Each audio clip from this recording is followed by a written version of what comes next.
অন্তর্বর্তীকালীন সরকার গণ অভ্যুত্থানের সরকার। এই সরকারের কাছে আমাদের অনেকের অনেক প্রত্যাশা। শীর্ষ নিউজের সম্পাদক এবং সাংবাদিকগণের তাদেরও অনেক প্রত্যাশা ছিল, কিন্তু সরকার সেই প্রত্যাশা পূরণ না করে তাদেরকে হতাশ করেছে। অন্তত এই সরকারের কাছ থেকে এই ধরনের আচরণ আমরা কোনোভাবেই প্রত্যাশা করি না।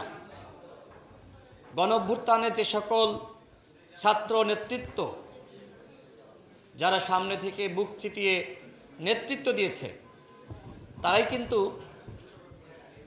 এই তথ্য মন্ত্রণালয়ের দায়িত্ব নিয়েছে।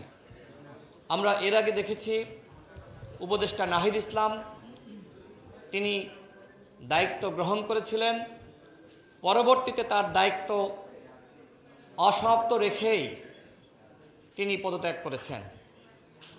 তার দায়িত্বকালীন 6 মাসে আমরা কি আজকে জানতে চাইতে পারি না যে তিনি আসলে গণমাধ্যমের কতটুকু সংস্কার করেছেন? আমার সামনে অসংখ্য সাংবাদিক ভাইয়েরা, আপনারা আরও ভালো বলতে পারবেন। যেভাবে আওয়ামী লীগ গণমাধ্যমকে তাদের উন্নয়ন প্রচারের হাতিয়ার হিসেবে ব্যবহার করছিল, যেভাবে গণমাধ্যমেও ফ্যাসিবাদের আখড়া তৈরি হয়েছিল, যেভাবে গণমাধ্যমে আমরা দালাল চাটুকার সাংবাদিকতা দেখেছি, সেই জায়গা থেকে কি গণমাধ্যমকে রক্ষা করা, গণমাধ্যমের সংস্কার করা নাহিদ ইসলামের দায়িত্বের মধ্যে পড়েছিল না?